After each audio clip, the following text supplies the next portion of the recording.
Hola, buenos días. Perdonad el retraso. Ya muy claro el protocolo. Primero de todo, agradeceros a todos la presencia en nuestra casa, en la casa de ACE, globalmente en el ICE. Agradecer, como no, a MAPEI por su capacidad de convocatoria y su iniciativa con la guía.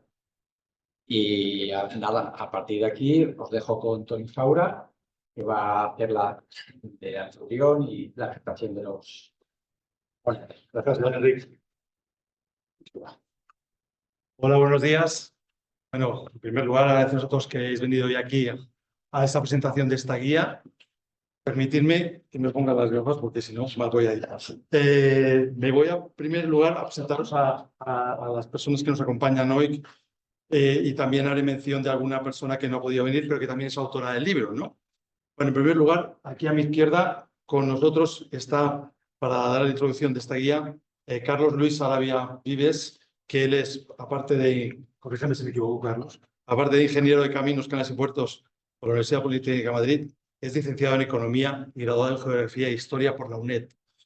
Empezó su carrera profesional en el Grupo Cobra y ahora lleva ya más de 20 años en Adif, donde ha desempeñado diferentes cargos, desde las obras del metro de la línea 9 en Barcelona en 2004, el proyecto de las obras de la Sagrera, pasando a ser primero responsable de todas las obras de la red convencional en el norte y el este de España, para posteriormente ser el responsable de red convencional en la zona de Barcelona y provincia, y a partir de 2020 ya se ha convertido en el jefe de área de proyectos y obras de área. ¿Correcto? De mantenimiento, perdón. A su lado, con nosotros tenemos también la suerte de que nos acompañe Carmen Andrade Pedrix, que me imagino que muchos ya la conoceréis. Voy a intentar hacer una breve, porque es un poco largo lo de Carmen. Bueno, Carmen, para que lo sepáis, es doctora química industrial, es una autoridad mundial en los campos de la corrosión del acero y del refuerzo y la durabilidad del hormigón. Trabajadora incansable con una actividad desbordante, está a la cabeza de un montón de comisiones y grupos de trabajo, tanto a nivel internacional como nacional, y ha intervenido en las obras más complejas y emblemáticas que conocemos. Entre estas últimas, destacar la obra del Canal de Panamá. Ha realizado su carrera investigadora en el Instituto de Ciencias de la Construcción Eduardo Torroja, que todos conocéis desde el año 79, habiendo sido directora del mismo en 2 ocasiones, y en la actualidad está vinculada al CIMNE como profesora invitada desde 2017. Asimismo, es doctora honoris causa por la Universidad de Trondheim, Universidad de Ciencia y Tecnología de Noruega y por la Universidad de Alicante. Y ha dedicado toda su vida profesional al estudio de la durabilidad de las estructuras de hormigón armado, habiendo publicado cientos de artículos técnicos, más de 600 comunicaciones en congresos, dirigiendo 28 tesis doctorales, y siendo responsable y partícipe de diversos comités en AENOR, CEN, JCSS o RILEM. Fue también directora general de Política Tecnológica del Ministerio de Educación y Ciencia y asesora del secretario de Estado de Universidades y el secretario de Estado de Investigación hasta 2012. A su lado, aquí delante tengo a Gabriel Ortín, que también nos acompaña hoy, que es también autor del libro, que ha preferido estar aquí en una segunda posición, digamos, ¿vale? Que él es arquitecto, ha sido director de asistencia técnica en MAPEI hasta hace prácticamente un año, que se nos jubiló, por eso lo tenemos aquí. Y anteriormente estuvo trabajando en empresas multinacionales tan importantes como Zoro, Hilti y ICI, punteras en nuestro sector. Es un gran profesional que siempre ha estado vinculado al sector nuestro y ha sido referente en múltiples comités técnicos vinculados a la patología de estructuras y a todas las casuísticas que se presentan en el sector de la construcción, ya sea tanto en edificación como en obra civil. La tercera persona autora del libro, que es Joan Soldevila Bartolí, que no ha podido acompañarnos hoy porque se encuentra en estos momentos en una planta trabajando ahí en Gijón. Él es cum laude PhD en Ciencias Geológicas por la Universidad Autónoma de Barcelona. Tiene la certificación por NACE de la CP2 como Cathodic Protection Technician y es el gerente de la empresa Procainsa, que tiene más de 35 años de historia y que se dedica al diseño, fabricación, instalación, control y seguimiento de sistemas de protección catódica contra la corrosión, sistemas de puesta a tierra y sistemas de protección contra las descargas electroatmosféricas, teniendo sedes tanto en Madrid como en Barcelona, siendo referente en obras para clientes industriales. Y también también nos acompaña Jesús Orte Crespo, que es la tercera persona que ha participado en esta guía, que es director técnico de Quimilog S.A., empresa especialista a nivel mundial en el desarrollo de los inhibidores de corrosión, y dominando los campos del sector industrial como los campos de construcción. Él es licenciado en Químicas por la Universidad Complutense de Madrid y lleva más de 30 años en el sector solucionando problemas de estructuras de hormigón armado vinculados siempre a los temas de durabilidad que estamos comentando.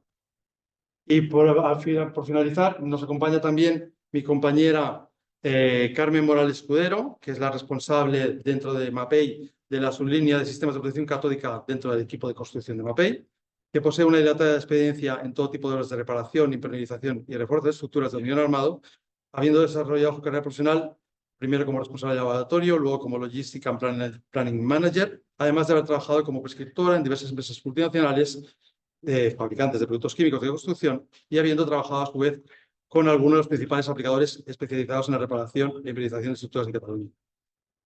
En primer lugar, antes de empezar a dar paso a Carlos, que va a hacer la introducción, que le agradecemos mucho que haya podido venir hoy porque por un tema familiar tiene que marcharse al aeropuerto y coger un avión.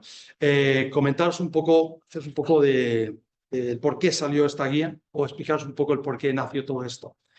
Os explico un poco el inicio de esta guía que hemos elaborado entre las personas que veis aquí y algunas que hoy no pueden acompañarnos. Fue un poco un accidente. Me explico. Estábamos un día en una obra en Madrid y estábamos con unas personas de una ingeniería y salió el tema de dar una durabilidad a una estructura, ¿no? Entonces nos encontramos allí con que, bueno, hablando, oye, ¿por qué? Mira, hay varios sistemas que podemos hacer. Nosotros como fabricantes y como defensores del sistema que mejor conocemos, que es el tema de la protección catódica, pues le planteamos, oye, ¿por qué no podemos poner un sistema de este tipo? ¿Qué te parece? ¿Cómo lo ves? Dice, oye, esto está muy bien, pero ¿sabes lo que pasa? Y yo al final lo que veo es que todos los técnicos tenemos un poco de desconocimiento, no sabemos muy bien lo que hay. Escuchamos muchas cosas, ¿no? La corrosión es un problema gravísimo, sabemos de miles de causas que algunas se comentarán hoy se puede producir, pero realmente estamos un poco, bueno, delante de un precipicio porque muchas veces no sabemos bien cómo afrontarlo. Entonces, hemos oído hablar de, todos conocemos la corriente impuesta o corriente impresa, conocemos también la protección catódica y conocemos también los sistemas de inhibidores de corrosión. Pero realmente tenemos un poco de desconocimiento para qué utilizar uno, para qué utilizar otro, por qué es mejor uno que otro, o es más adecuado, no es que sean mejores. Durante aquí, como vais a ver en la guía que se ha construido, se ha buscado siempre la manera de aunar esfuerzos para dar las soluciones más adecuadas para cada uno de los casos que os vayáis a encontrar. Entonces, en esta línea, pues bueno, a raíz de esa reunión que tuvimos en esa obra, pues bueno, yo tuve la osadía de llamar a Carmen, de llamar a Jesús, de llamar con Gabriel y de llamar también a Joan y decirles, oye, ¿por qué no montamos un grupo de este tipo? Esto nos pasó, era inicios de pandemia. O sea, si es una idea, si la pandemia fue en marzo, pues en febrero fue la visita a la obra y en marzo fue cuando ya nos encerraron a todos. Entonces, en plena pandemia empezamos a trabajar este documento y bueno, y poco a poco, pues bueno, cada uno fue aportando lo que conocía y siempre visto desde el punto de vista como hacemos todos los documentos, al menos en los que siempre participamos en nosotros desde MAPEI, ¿no? Que es de un punto de vista lo más práctico, técnico, didáctico y claro. Es un poco la máxima, ¿no? Siempre en la guía de puertos que también trabajamos y en la guía de contra el sismo que también trabajamos con Gabriel, pues siempre hemos buscado eso, ¿no? La máxima de la parte más técnica y más transparente, neutra y la más conocida y la más aplicada también. O sea, nosotros pensar que ya llevamos unos años trabajando los temas de protección frente a la corrosión y gracias a la ayuda de Carmen, de su gran experiencia, a la ayuda de Jesús, que lleva muchísimos años en esto, y también a la ayuda de Joan, que no está ahí con nosotros, y dirigido todo por Gabriel, que está aquí con nosotros, pues bueno, fuimos creando, ¿no? ese documento que tenéis, que para mí y para nosotros es un poco un inicio de este tipo de documentos técnicos que pienso que son muy interesantes para todos vosotros. Sin más, no me enrollo más. Carlos, cuando quieras, te lo dejo a ti. ¿Qué tal? Buenos días. Bueno, yo me sumo a los agradecimientos, tanto a vosotros por venir como a Pei, a mi Morales, que me ha invitado, primero por escribir, por organizar la redacción de la guía y también por organizar el acto, ¿no? Que hay que presentarla. A ver, me gustaría poner en valor la gran inversión en infraestructuras que se ha hecho en los últimos 25 años. A veces hemos podido pensar que esta enorme inversión ha sido en detrimento del mantenimiento, a espaldas del mantenimiento, pero no ha sido así. Los que nos dedicamos a mantener nos hemos beneficiado de lo que se ha aprendido construyendo. Los poderes públicos, los políticos de todos los colores, a través de sus administraciones, han dedicado un importante porcentaje. Perdona. Amb això, quan No para. vas adelante cada atrás. Vale, pero yo no tengo. No, vale. Vale. Introducción, perdón. Sí. Bueno, hablaba que el dinero público, o todo el dinero, es un bien escaso y hemos tenido la suerte de que nuestros políticos, con bastante consenso, lo han destinado a invertir en infraestructuras. No en todos los sitios, pero así. Y el sector ha respondido yo creo que bien, porque hemos construido bien, relativamente barato y rápido, con excepciones, pero la norma es esta. No en todos los sitios pueden decir lo mismo. A su vez, el sector, que está aquí muy bien representado, pues se ha beneficiado. En los últimos 20 años, que es yo trabajando, nos hemos profesionalizado mucho. El sector se ha vuelto potente, innovador, muy tecnificado. Entonces, bueno, tenemos otro ejemplo que es importante, es la colaboración. El sector público, el sector privado, el sector privado es enorme, el sector público también, creo, y en Barcelona lo vemos muy claramente, que solo colaborando y estableciendo relaciones de confianza entre unos y otros podemos afrontar los retos. Y estos retos en el mundo del hormigón armado pues son grandes. Es la conservación del enorme parque de estructuras de hormigón armado que hemos construido en los últimos 25 años, que se suman a las que ya llevábamos construidas en el siglo XX. La corrosión es una amenaza muy importante para estas estructuras. Yo conocí a Mapei precisamente en una obra amenazada por corrosión, en la línea Madrid-Barcelona, la línea convencional, a su paso por los túneles del Garraf. Había un túnel artificial muy cerquita del mar que presentaba una corrosión por cloruros muy potente. Bueno, pues de una obra en la que participó Mapei Pons, estaba Comsa como constructora, estaba Faes como de ingeniería, bueno, un gran equipo de personas. Pusimos a diagnosticar el problema y a buscar soluciones bastante avanzadas respecto a la corrosión. También es importante recalcar que el mantenimiento tiene una particularidad respecto a la obra nueva. Bueno, dos. Una es la accesibilidad. Acceder a RAF no era nada fácil, como lo vimos que visitamos la obra, pero en general acceder no es fácil a las obras. Y después, normalmente, estas estructuras que mantenemos mantienen el servicio. Tienen que seguir pasando los coches o los trenes y esto es importante que todo el mundo que se dedica a diseñar y a prescribir soluciones contra la corrosión lo sepa, ¿no? Por desgracia, no podemos hacer soluciones estándar de mantenimiento porque cada sitio es un punto. Bueno, pues la RAF salió bien y yo espero que dure un montón de años. La guía que os van a presentar hoy es un ejemplo por todos motivos. Primero, hemos hablado de ciencia, ¿no? de ciencia del mantenimiento, de tecnificación, y todo esto requiere documentos escritos. Entonces, los técnicos, hay muchos responsables que necesitan documentación escrita y esta guía pues es una documentación escrita muy valiosa que estoy seguro que un montón de de técnicos va a implantar. Y también es un ejemplo de esta colaboración que os decía antes. Mapei es una empresa, bueno, y las que han participado en la guía, una empresa con cierto músculo, con mucha experiencia, que saben de lo que hablan. Pero en el mundo de la construcción, que es un sector muy grande, pues no deja de ser un elemento pequeño, ¿no? Pues este elemento pequeño, este grupo de interés pequeño, ha puesto a disposición de todo el sector algo tan valioso como la guía. Y bueno, pues es algo que hay que valorar y que yo creo que tenemos que seguir profundizando en eso, en aportar confianza y pensar que esta redacción yo creo que no ha sido un gasto, es una inversión que estoy seguro que va a dar retorno a quienes la han redactado. Y bueno, por último, cuando hablamos de sectores, de ciencia, de empresas, pues muchas veces se nos olvida que son las personas las que están detrás de todo esto.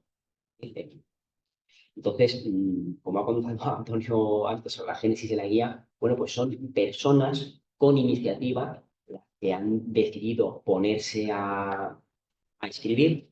Estoy seguro que lo han hecho en sus ratos libres, porque quehaceres laborales han tenido muchos, y creo que es justo pues, es un agradecimiento adicional, ¿no? A ambas Carnes, a Antonio, a Gabriel, Jesús, a Joan, que no está, porque es gracias a las personas y a la dedicación de las personas cómo se consiguen las cosas. No me voy a extender más, os voy a dejar en manos de los sabios para que os expliquen la guía y quiero que veáis que es un ejemplo y a ver si hacemos más.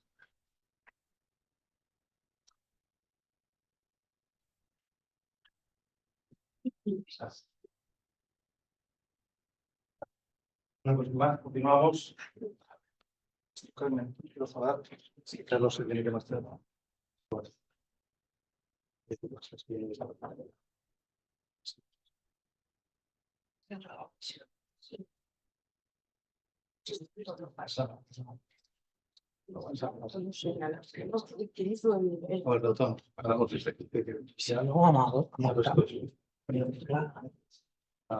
No sé si se oye mejor así o se oye mejor así, ¿verdad? Vale. Si no con el teclado, podemos pasar no, no pasa. debajo. Pasa, justo que pasa.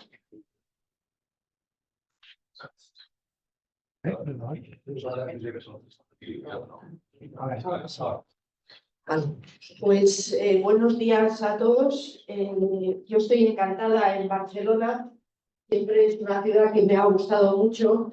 Tengo aquí familia de mi rama materna, del Perpix, pero también tengo muy buenos compañeros, amigos y ahora el Centro Internacional de Métodos Numéricos que me ha acogido una vez que me he jubilado del instituto, por lo cual pues es siempre un gusto estar aquí. Quería agradecer lo primero a quien nos recibe, al ITEC, al cual he visitado hace muchos años en este sitio y enhorabuena por seguir superviviendo porque no es fácil en este mundo técnico, así que mucho ánimo siempre para poder seguir manteniendo un alto nivel técnico y después, como no, a Mapei, a Kimiloki, a Procainsa y a las personas que han estado promoviendo esta guía.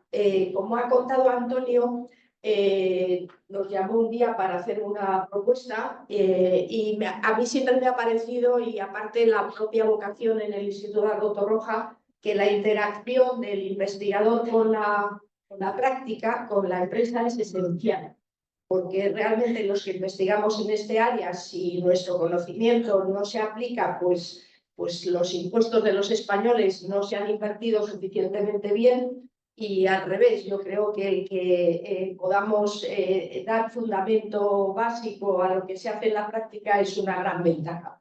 Como ha dicho Antonio, la colaboración es fundamental y la verdad es que he aprendido mucho y me siento muy contenta de poder haber llegado a un producto nuevo que ha quedado muy bonito en el diseño, así que muy bien. A mí me toca la presentación del conjunto de la guía, que tiene varios capítulos que en principio, bueno, estos son, perdón, ese es el anterior, aquí.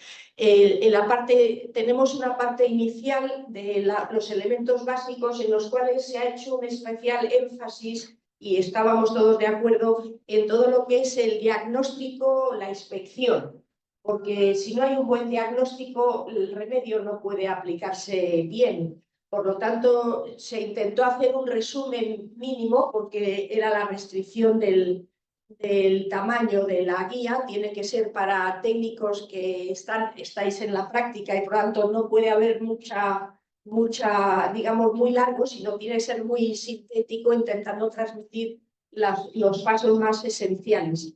Luego se concentró la guía en dos aspectos que ahora ilustraré, en dos técnicas fundamentalmente, y también haciendo énfasis en lo que es la medida de la eficacia de la reparación. No solo en el diagnóstico, tener suficientes datos de lo que está pasando, sino luego comprobar que esa reparación ha sido eficaz. Porque lo que tenemos en la normativa europea son especificaciones de los productos, es lo que se llama un sistema prescriptivo, se dice lo que deben cumplir, pero no tenemos suficiente normativa sobre el comportamiento, sobre cómo vemos la eficacia de esos métodos. Y en este caso de las estructuras existentes, existe el grave problema de que no hay normativa. No tenemos normativa, igual que tenemos el código estructural o ahora ya el Eurocódigo, para poder hacer estructura nueva. Como ha dicho Sarabia de Adif, se ha construido muchísimo y los que estamos en mantenimiento aprendemos de lo que se ha construido, pero no tenemos consolidado un buen cuerpo de doctrina sobre qué hacer cuando la estructura es existente. Existe el buen hacer de las distintas empresas, de los distintos técnicos, pero es todavía prematuro. El código estructural lo empieza a tener, el Eurocódigo también, de crear un código paralelo para estructuras existentes y para toda la parte de inspección. Bien, lo que intentamos transmitir en la guía, como he dicho, y ahora ya con también imágenes, es importante detectar los primeros estadios del proceso corrosivo. Eso ahorra. Luego, cuanto más pasa el proceso, más daño hay, más extenso es. Por lo tanto, si se detecta pronto, es siempre positivo desde el punto de vista económico y desde el punto de vista de la seguridad de la estructura, porque estará menos afectada. Y es necesario hacer un diagnóstico correcto. Y para eso invito a todo el mundo a especializarse. Esto es como lo del médico general y el especialista. Pues vas al médico general, pero si tienes una cosa en el ojo, pues te manda al oculista. Pues aquí es lo mismo. Necesitamos que los técnicos os especialicéis mucho más en este aspecto concreto y que luego el mercado lo reconozca, lo pague y distinga entre el que sabe de cosas generales y el que se ha invertido su tiempo en especializarse. Pero todos tenemos que favorecer la especialización y el que siempre se acuda a buenos especialistas. Y lo mismo digo con respecto a todo el tema de aparatos de medida, ahora que empieza a estar muy de moda lo de los sensores. Siempre hay que calibrarlos, siempre hay que, no todos son iguales, no todos miden bien. Por lo tanto, cuando haya mucha, digamos, impacto de propaganda sobre todo el tema de sensores, pues mirarlo bien, buscar que los métodos que tienen sean transparentes, estén publicados, estén protegidos por la normativa. Es decir, que es fundamental la transparencia y que no sean cajas negras, que se explique bien lo que miden y para lo que sirven. Y bueno, pasando a la segunda parte de lo que me toca, pues se ha concentrado, y eso me pareció muy bien cuando se propuso, en dos técnicas fundamentales, porque sirven para parar la corrosión. Una es la parte de los inhibidores de corrosión y la otra es la de la protección catódica. Y quiero decir también que me ha parecido muy modélico la colaboración de empresas distintas que tienen, podríamos decir en algún caso, técnicas, competencia unos de otros, cómo se puede colaborar. Y eso es lo que yo creo que Antonio hablaba al principio, de la necesidad de colaboración. Tenemos, yo creo, todos la obligación de ir creando ese cuerpo de doctrina, aunque tengamos y seamos competidores de otros, porque hay que sumar, porque al final todo el sector se beneficia. Y yo creo que eso es bastante importante. Y en este sentido se ha incluido un capítulo, que lo he puesto aquí en rojo, sobre elección del método de reparación, que es un sistema multicriterio que está ahora amparado por una norma UNE, que habla de los métodos de optimización. Es muy sencillo, digamos, adjudicar pesos, pero que sirve, es como muy interesante hacer el ejercicio, porque te da una idea de cuáles son las cosas que le das más énfasis, menos énfasis, porque pones más peso o menos peso. Y luego también se hablará de la importancia, como decía, de la especialización y por tanto de la certificación de los especialistas, en especial de protección catódica. Y con esto ya dejo me parece que sigo la siguiente, ¿verdad? Sí, bueno, entonces disculpar a Joan Soldevila de Procainsa, porque está en Gijón, ¿no? Siempre está en algún sitio colgado de alguna obra, pero bueno, ha hecho un trabajo estupendo en la guía. Y entonces yo voy a presentar muy brevemente las bases de la protección catódica, en las cuales en esta parte izquierda hay dos técnicas fundamentales.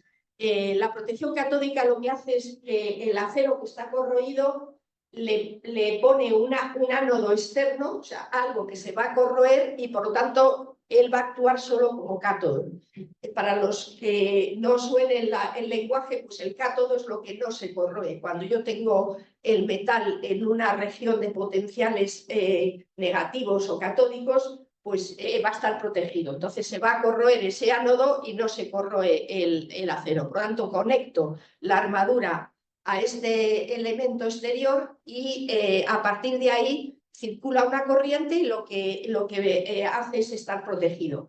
Los ánodos de sacrificio se llaman así porque se gastan. Es decir, no necesitas aplicar nada más, la conexión, y de ello también hablarán luego de todo lo que son los ánodos locales, que luego hay que mirar cuando se gastan, pues hay que reponerlos. Y luego el otro método es, si yo tengo que pasar una corriente, pues la aplico, la tomo de la red y la aplico. Y en esto Joan insistió mucho en que le parecía muy mala traducción lo de corriente impresa. Siempre hemos usado, yo desde que empecé en este área hace ya muchos años, se me hablaba de corriente impresa. Entonces me ha parecido mucho mejor castellano, corriente impuesta. Por tanto, encontraréis que la guía tiene siempre la denominación de corriente impuesta, porque la aplicamos la corriente. Entonces aquí el ánodo es una malla normalmente de titanio o de otro metal, que no se corroe porque, es el que se va a corroer, pero ¿qué hace esta malla? Pues lo que hace es que hace la reacción electrónica con el medio que digamos, le está alrededor de él, y lo que hace es simplemente electrolizar el agua, que está el electrolito que está alrededor. Es decir, en la malla no se gasta, no pasa como en el ánodo de sacrificio, pero estamos gastando el agua porque estamos generando, pues, en este caso, oxígeno encima de la malla. Es decir, tenemos la misma reacción, pero no gastamos el ánodo. Y entonces lo que tenemos que tener es un equipo rectificador de corriente alterna, corriente continua, y un control de la corriente que estamos pasando. Y un electrodo, siempre es necesario un electrodo en este caso, que permita ver a qué potencial estamos trabajando, para no pasarnos tanto por gasto de corriente como por llevar el acero hacia zonas de potencial que puedan generar hidrógeno. Entonces, estas son las dos técnicas básicas de protección catódica que encantada de comentar en nombre de Joan Soldevila. Y ahora sí que Carmen va a continuar la otra parte de Joan. Yo paso con ese para abajo. Vale. Bueno, pues gracias, Carmen. Pues voy a intentar hacer igual, bueno, no igual de bien, si no es posible, que Joan, pero presentar su parte de la parte que, desde el punto de vista del contratista, es decir, la parte que toca la competencia de la instalación de la protección católica. La protección catódica, bueno, en la guía distinguimos, ¿se oye bien? En la guía distinguimos los métodos, como bien han mencionado mis compañeros, tanto de inhibidor de corrosión, que es un sistema sencillo de instalar, lo puede hacer cualquier instalador que está en obra, porque es un sistema que se aplica por proyección o por rodillo, pero la protección catódica, ya sea por corriente impuesta o por ánodos de sacrificio, es algo más compleja. No muy compleja, pero sí que necesita estar supervisada. Existe una normativa que es la ISO, la 15257, que trata la protección catódica, los niveles de competencia del personal de protección catódica y las bases para un esquema de certificación. Ahí contempla todo lo que son los diferentes, digamos, niveles que debe tener el personal, tanto el que está diseñando como el que está luego aplicando y haciendo lecturas en web. Los sectores a los que va dirigida esa norma son el industrial, tanto para elementos enterrados o sumergidos, metálicos e internos en ambientes marinos y en hormigón armado. Y los niveles exigibles, como comentaba antes, son de personal de campo, es decir, para personal de campo y expertos. Ya sea por corriente impuesta o por anos de sacrificio, es una técnica electroquímica que se aplica a la industria del metal, básicamente, sobre todo a la de construcción, la del hormigón armado, y se deben garantizar unos estándares mínimos de formación para el personal de aplicación, que es el dato que mencioné. ¿Qué pasa en España? Pues como casi todo, espero que, bueno, cada vez menos. España no tiene organismos de certificación propios.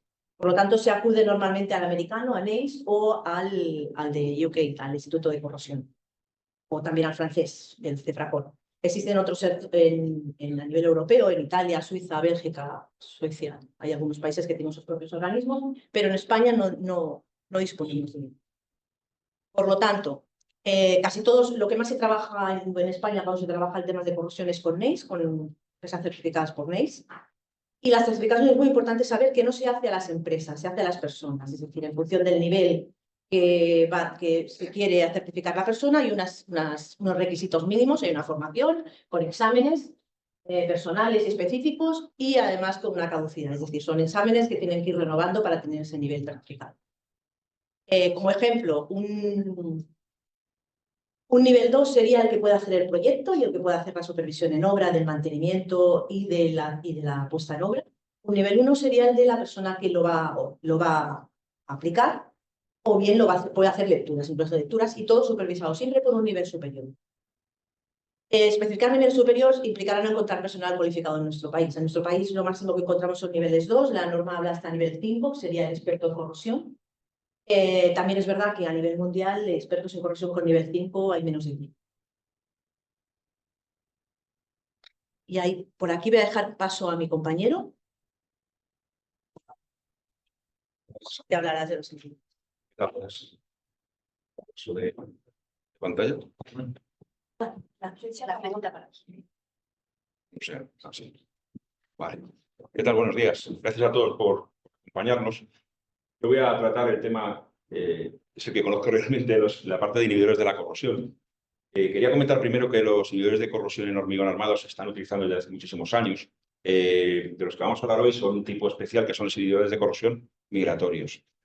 Lo más antiguo que he realizado a nivel mundial es del año 1986, Estados Unidos, como casi todo, en el estado de Minnesota, que es de donde parte la empresa que nosotros digamos, trabajamos aquí en España. El uso de estos inhibidores de corrosión en España empezó allá por el año 1999, donde la primera aplicación se realizó en la central nuclear de Ascó. Ya ha llovido desde entonces. Hubo unos problemas en torres de refrigeración y desde entonces ha estado muy ligado, estuvo muy ligado sobre todo al tema industrial. Tema industrial de puertos, aeropuertos, normalmente se trabaja mucho en, lo cual no es nada malo, centrales nucleares, petroquímica, pero poco a poco se ha ido extendiendo, afortunadamente, y para nosotros, y hemos, digamos, comenzado a trabajar en otros muchos sectores. ¿Qué objetivos me he marcado? Bueno, pues la idea de la guía, sobre todo, yo lo detecto a la hora de que, bueno, nuestro conocimiento viene de hace muchísimos años, tenemos muchos tipos de productos que entran dentro de este rango, y hay mucho desconocimiento. Entonces, muchas veces no se sabe qué aplicar, qué no aplicar, y la idea era un poco, pues, aclarar este tipo de cosas, ¿no? Entonces, me marqué varios objetivos, que es lo que luego he tratado de plasmar en la guía. El primero era explicar el funcionamiento de estos inhibidores de corrosión. Yo recuerdo cuando comenzaba, que era como algo mágico, me decían, pero bueno, con el tiempo se ha ido viendo de que efectivamente son funcionales. Y explicar cómo es posible, ¿no?, el mecanismo por el cual se produce este fenómeno de que un producto que se aplica en superficie sea capaz de llegar en un tiempo más o menos corto hasta la armadura metálica y pasivarla. Evidentemente no son procesos de difusión como los de un líquido, sino que tienen una parte que funcionan en fase vapor, ¿no? Pues explicar este tipo de funcionamiento y luego más allá describir qué es lo que hace una vez que llega el producto a la armadura. O sea, que la gente entienda un poquito por qué se produce, por qué no se produce, y de esta manera también se puede entender muchas veces dónde es aplicable y dónde no lo es. Lo siguiente que he tratado de hacer, que es una parte, hay varias partes importantes. La primera, digamos, es entender cómo funciona, que está muy bien, pero luego a nivel práctico hay dos puntos, creo que es el 2 y el 5, o el 2 y el 4. El primero de ellos es la clasificación de los inhibidores de corrosión migratorios.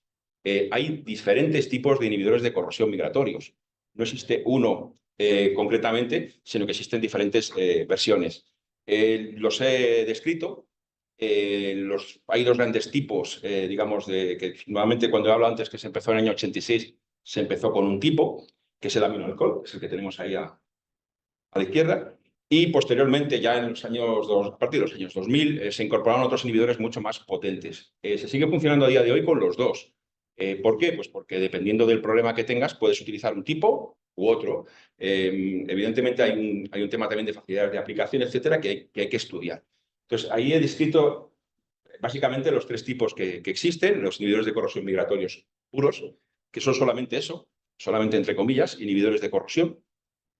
Y luego hay otros que te permiten, disminuyendo, eso sí, siempre la cantidad de inhibidor de corrosión que hay en el producto, añadirle otra serie de ventajas en un momento dado, que normalmente son tratamientos superficiales, que nos permiten, pues, no solamente mejorar, digamos, la parte que se mejora directamente sobre la armadura, sino el medio en el que está, en este caso el hormigón, disminuyendo habitualmente por su porosidad o la capacidad que pueda tener de entrada de agua, etcétera, etcétera. Lo siguiente que también he explicado, aunque esto ya lo hemos comentado antes, es las fases de puesta en obra de los inhibidores migratorios. Como ha comentado bien antes Carmen, son muy fáciles de colocar, entre comillas. Lo único que necesitamos es, evidentemente, un acceso al lugar donde queremos aplicarlo y que las condiciones del hormigón sean las adecuadas. ¿En qué sentido? Pues por temas de humedades o, evidentemente, la más clara, tiene que estar limpio y seco, lo máximo posible, ¿no? Por eso digo que hay unos contenidos básicos de humedad, que eso también muchas veces no todos pueden trabajar a los mismos niveles, y es una forma de seleccionar. A veces no nos queda más que una opción si tenemos un elevado contenido de humedad, un puerto, por ejemplo. El siguiente punto que también he tratado, aunque lo ampliamos mucho en la guía, son los métodos de verificación. Sobre todo esto, yo me lo he contado al principio, ahora ya no, afortunadamente hay mucho más conocimiento, pero como llevo desde el año 99 en Quimiló, he vivido todas las partes de este producto, que casi como un niño pequeño, ¿no? Para mí, un hijo. La idea es que al principio hacían test que luego no tenían, digamos, aplicaban sistemas que no eran para este producto. Directamente alguien consideraba que había que aplicar unos criterios, pues porque es como si me haces un ensayo de cámara niebla salina. No tiene sentido, eso es para una pintura, ¿no?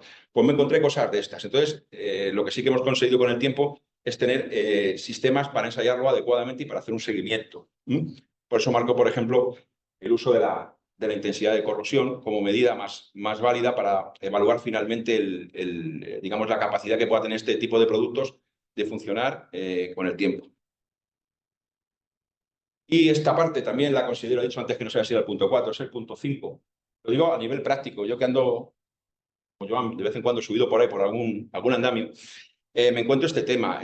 Muchas veces no se tienen en cuenta las limitaciones que tiene. Es decir, esto no vale para todo. Hay unos límites en los cuales funciona y por encima de los cuales no nos sirven para nada. Pues si tengo una estructura que ya tiene una cantidad muy elevada de cloruros por encima de la concentración crítica que nos admite cada producto y que debe estar especificada, pues no se puede usar. O sea, a lo mejor hay que ser una protección catódica, que es un sistema que nos permite protegerlo en ese caso. Entonces, hay unas limitaciones generales que simplemente las he descrito. Algunas son muy sencillas, como evidentemente que tiene que ver accesibilidad sobre el material a donde quiero proteger digamos, la estructura. Y luego particulares. Os he comentado que había diferentes tipos de sistemas, pues cada uno de ellos tiene una serie de inconvenientes, por decirlo de alguna manera, o cosas que nos merman, digamos, la capacidad de ser usados. Pues hay que conocerlos antes, no después.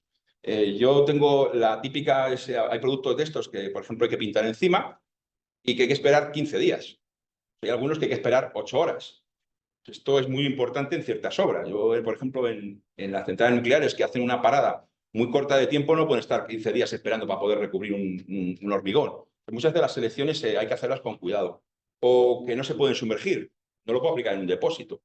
Estas cosas que parecen muy obvias, pues me las encuentro continuamente, ¿de acuerdo? Entonces, lo único que he hecho es una descripción, ¿no? de las más habituales. En cada caso, pues se sirve de ayuda.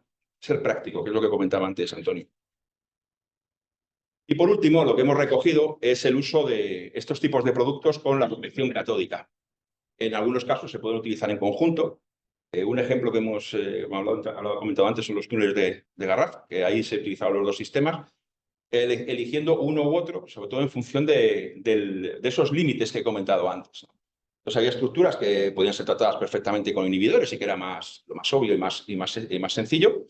Pues esas son las que se utilizó el inhibidor de corrosión. Había otras que el inhibidor de corrosión no solucionaba el problema. Pues entonces se utilizó protección catódica, que es el sistema que hay que utilizar en estos casos. ¿Qué he intentado comentar? Bueno, pues evidentemente la compatibilidad de ambos sistemas son compatibles. Luego, ¿cómo seleccionar uno y otro? Pues un poco lo que acabo de comentar, en función de los problemas que tengamos, de la cantidad de cloruros, por ejemplo, en el caso de Garraf, pues hay que seleccionar unos u otros. Y un tema muy importante es también el tema de la reaplicación. Comentábamos antes, estos productos no duran, es como una pintura, no dura eternamente. Entonces, hay que tener en cuenta, sobre todo en el uso de inhibidores de corrosión, lo digo porque es lo que me encuentro a nivel práctico, que en un momento dado van a acabar su vida útil, que puede ser a los 20 años, a los 25, a los 10, en función de qué utilicemos, pero evidentemente si tengo una estructura que quiero que dure más tiempo, la tengo que proteger, reaplicando esos productos. Si yo he colocado un sistema que lo que ha hecho ha sido mermar pues la porosidad, porque al final hay una porosidad en el hormigón, o he pintado encima, o he puesto un hidrofugante, o cualquier otra de las cosas, hay que eliminarlos. No pasa nada, se pueden eliminar y se puede trabajar sobre ellos. Pero, hombre, a la hora de seleccionar a veces hay que tener en cuenta que luego hay un mantenimiento. Entonces, en algunas circunstancias puede ser complejo. Bueno, pues esto es todo.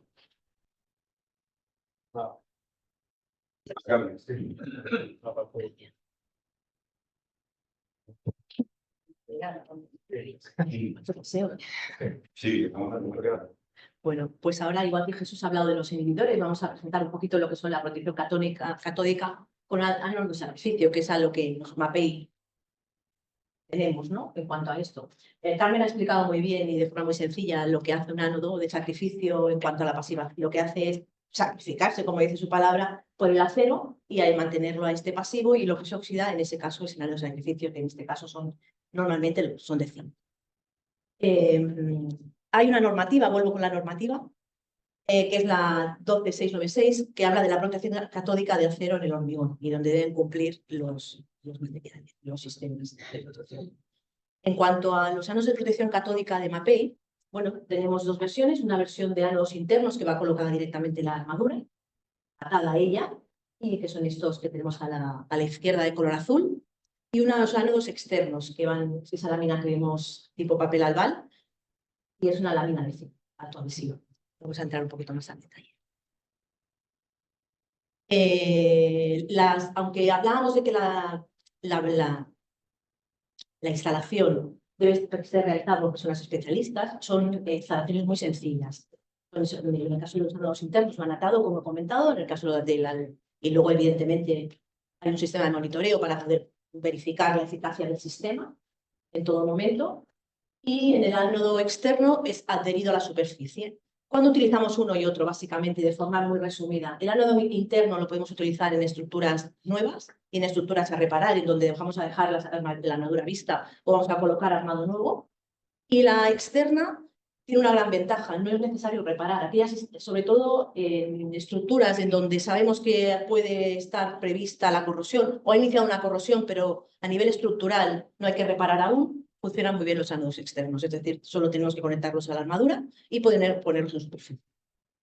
También es verdad que serían muy fáciles luego su sustitución, es decir, si hemos puesto un ánodo interno y con el tiempo ya se ha agotado, han pasado los 20, 25, 30 años que damos de vida, podemos colocar luego el externo. O si tenemos el externo, quitarlo y volverlo a poner. Es decir, el reemplazo, como decía Jesús, es muy sencillo. ¿Qué tenemos en el mercado?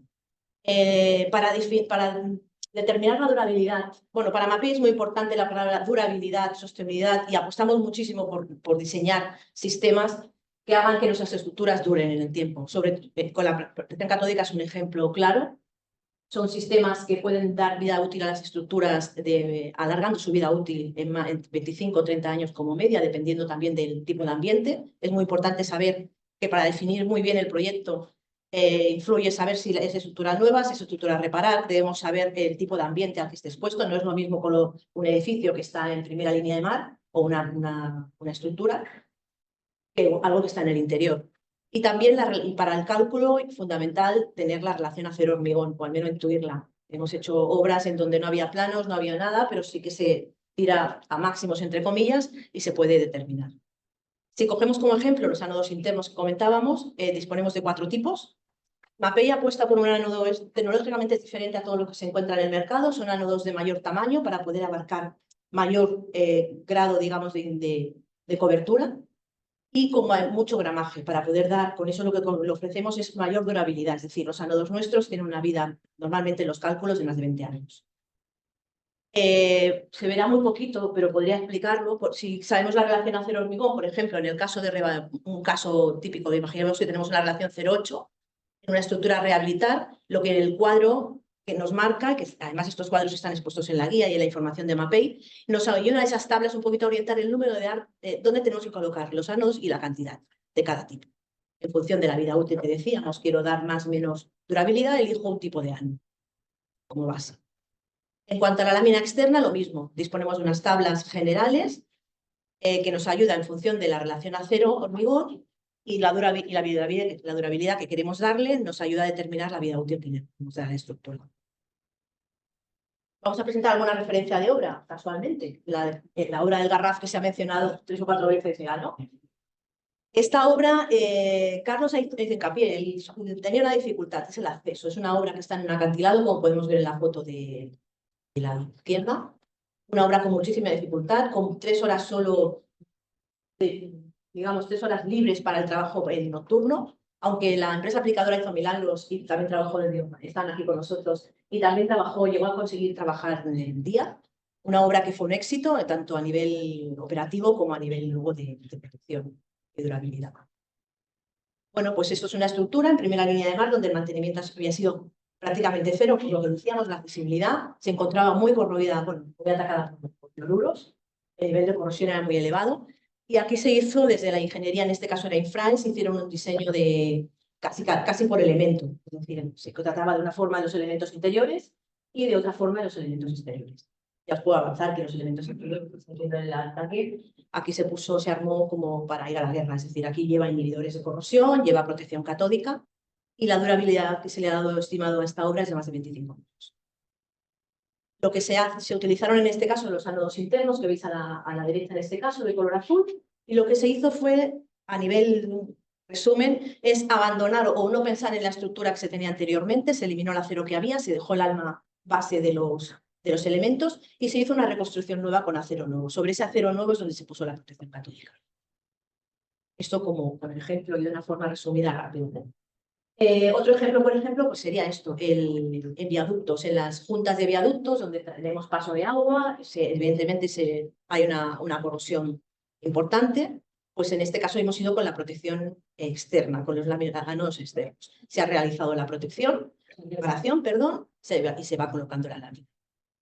La lámina la veis ahí, tiene este aspecto de color papel albal, fácil de aplicar, va en rollos y simplemente es autoadhesiva, tiene un gel electrolítico que lo hace también, hace que ayude a la adherencia, y luego se protege pues, con una membrana celulosa.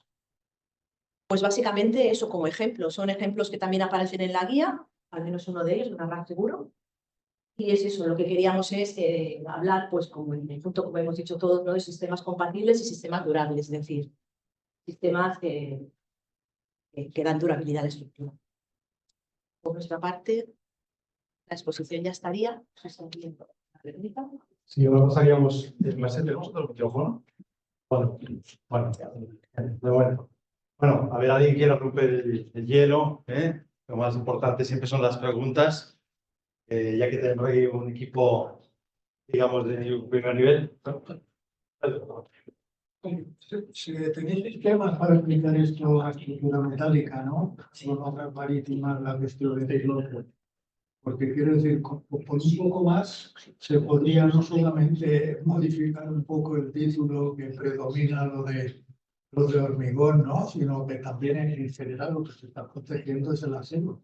Quiero decir, para aumentar la aplicación y resolver un problema, porque normalmente en obra marítima tenemos más problemas con el pilote de hormigón que con el de acero. Gracias. Sí, sí, eso sí. O sea, de hecho, pero Joan no está con nosotros, pero te podría explicar muchas instalaciones, tanto aéreas como que tiene industrias que están trabajando, que realmente se cometen con ese tipo de lámina, que es como la que hemos enseñado de manera externa, pero es una específica que está diseñada para hormigón. Así que en la guía es que queríamos tratarla sobre el tema de hormigón armado. Porque el mundo del acero es un mundo diferente. En su día tocamos también toda la guía de reparación de hormigón, estructura de hormigón marino. Había un tema que quedó en la parrilla de salida, que era el tema de las tablas estacas, de cómo actuar en este tipo de estructura. Y entonces, pues no, vamos a trabajar sobre el tema de muelles, sobre el tema de pantalones, no vamos a trabajar más. Porque es difícil acotar muchas veces y es por eso que, bueno, pero bueno, ya para un segundo documento, como va a ser el primero en Madrid cuando presentamos talleres, bueno, este es el primero, no cuando vendrá el segundo. Y bueno, pronto, no sé cuándo, pero tenemos que ver un segundo también al respecto. Más preguntas, aquí más cosas. Aprovechar que tenemos. Sí, con el paseo, y si no aquí,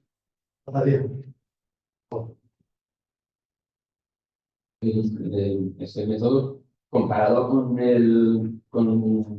las armaduras galvanizadas, es competitivo, o es mejor un método que otro.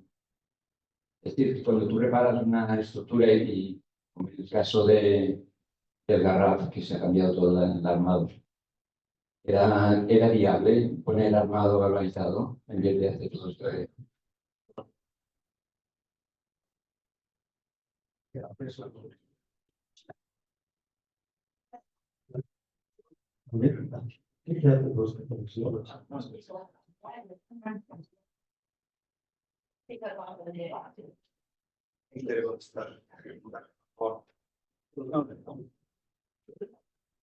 Bueno, es buena pregunta. Intento ver cómo la contesto. La armadura galvanizada, depende del tipo de galvanizado, da una vida adicional a la armadura normal. O sea, que estamos hablando de utilizar y paras la corrosión con los inhibidores o la protección catódica. En el caso de la protección catódica, si lo mantienes bien, pues es para mucho tiempo. En el caso de los inhibidores, depende del tipo de hormigón, como han comentado, y de las circunstancias, que puede durar más o menos, pero estamos hablando de 20 años. Entonces, tendríamos que ver qué tipo de galvanizado es la armadura. La armadura galvanizada tiene un problema, el hormigón, que es que cuando la mezclas, la metes en el hormigón, libera hidrógeno. Entonces hay que añadir algo al hormigón para evitar esa liberación de hidrógeno. Y lo digo porque tuvimos un caso en la parte de Valencia donde pidieron constantemente armaduras galvanizadas de la parte de la autoridad portuaria, y el problema era que aparecían burbujas cuando estaba fraguando el hormigón. O sea que no se puede utilizar armadura galvanizada sin algún inhibidor de esa formación de hidrógeno. Entonces sí, dependiendo de cómo fuera de grueso el galvanizado y del precio, que en este momento no me lo sé, el precio del galvanizado. Extiende la vida útil en esa armadura nueva. No te para la que quieres utilizar antigua, pero sí. ¿Las preguntas? Sí, Es que está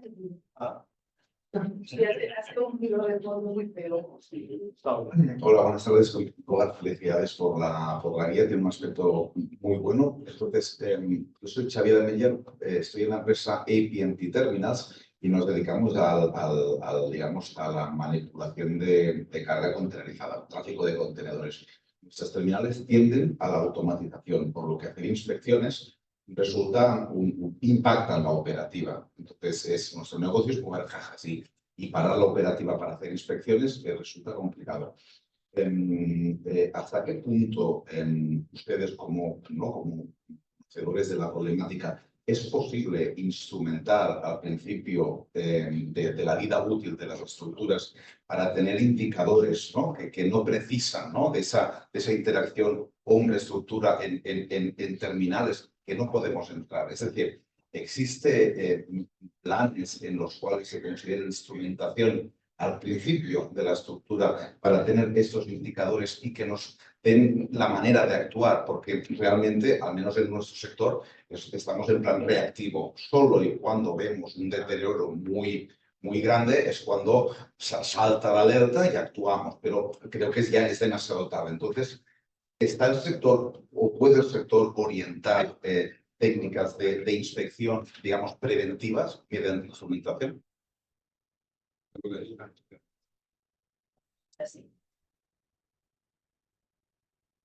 También una pregunta muy interesante. Deberíamos, porque estamos en la época de las nuevas tecnologías, deberíamos hacerlo. El problema con las técnicas, por un lado, es que el problema no es tanto la técnica como la interpretación. Entonces, el pensar que, no sé si con la inteligencia artificial, si en el futuro será posible, pero en este momento tú tienes un sensor que da una...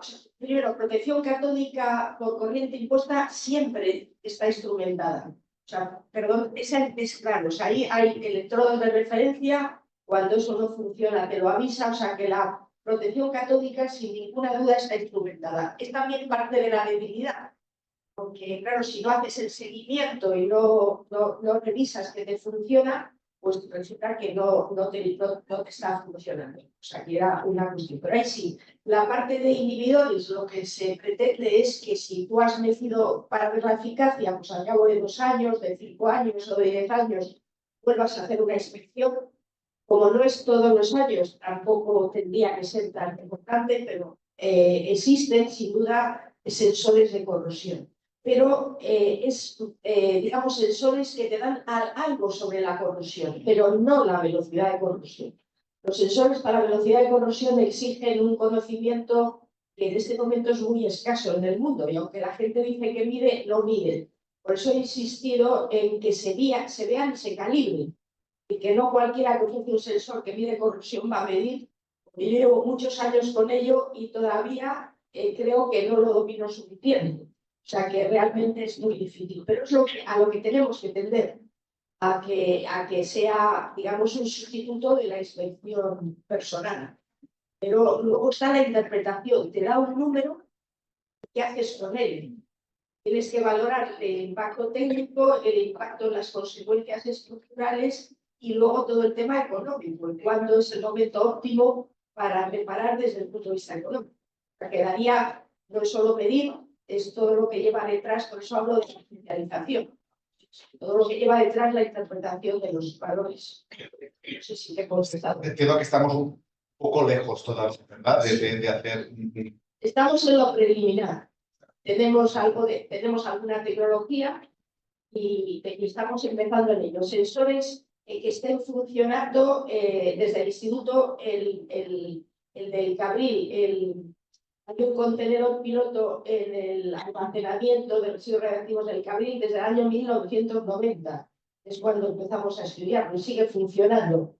Pero son condiciones muy concretas. O sea que tenemos eso, pero lo que pasa es que la generalización para cualquier estructura que te funcione bien, incluida las tormentas, que siempre las tormentas parece que la gente no habla, pero te destrozan todos los sistemas de transmisión, que te llegue correctamente, y luego la interpretación. La interpretación no es obvia. Gracias, Javier. ¿Alguna pregunta más que tengáis? Aprovechad de preguntar. Bueno, ahora igualmente, ahora hemos preparado aquí un visualize, bueno, un cóctel que estamos ahora preparando aquí para Carlos. Y si tenéis 10 minutos, no os jugáis de agenda, y podéis coger y preguntar a todas las personas que estamos hoy con vosotros sobre cualquier duda que tengáis. Si no, por lo demás, agradeceros que hayáis vivido. Esperamos que sea de vuestro interés. y que, por favor, bueno, que como técnicos, cualquier cosa que necesitéis, pues bueno, para eso estamos, ¿no? A ver qué va a servir. Gracias.